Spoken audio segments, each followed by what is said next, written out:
Let's get some contextless footage of a field and a bag in the field.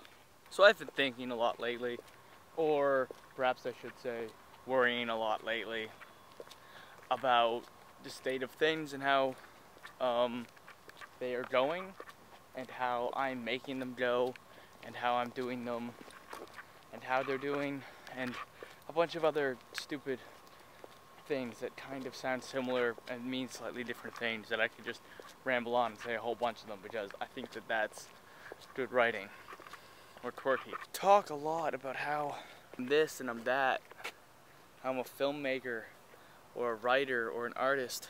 So far I haven't done any of that. I mean, I've done this, but there isn't an Academy Award for vlogging. The comic book script video, which I've meant to have been doing for like a week or so now, references Neil Gaiman and his comic Sandman. And the way I found out about Neil Gaiman was a graduation speech that he gave to a graduating class, obviously, of a fine arts school. And he's a writer, and where was I going? I actually forget.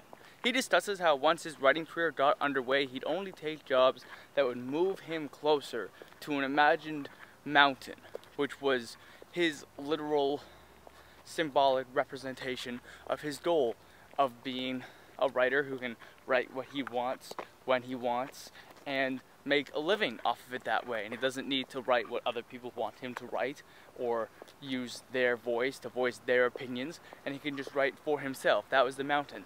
And he turned down good paying jobs because he recognized that they would move him further away from the mountain, because they were no longer the jobs that he needed to move forward in the career anymore. And if they had been offered to him earlier, then he would have taken them then, because they would have moved him closer to the mountain. But when he was offered them, if they didn't, then he wouldn't. And now I'm starting to feel like this is what this is doing. I feel like this is not moving me closer to any mountains.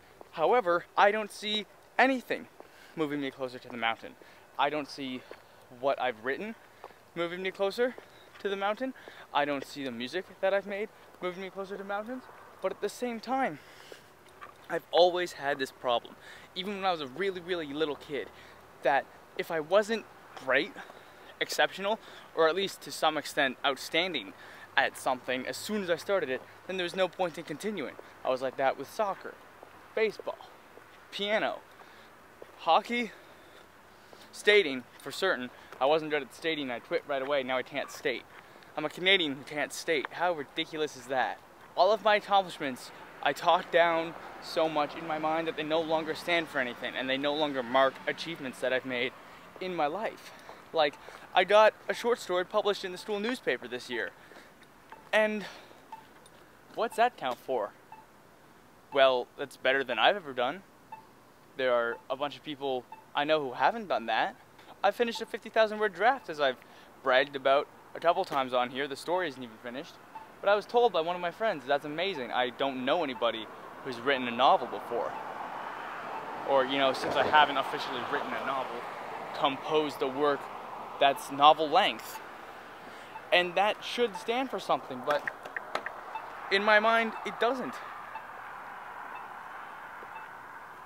And I don't know why I won't let it be. They don't know why I insist on immediate success, on instant gratification, or nothing. It's not good. It's not good for me.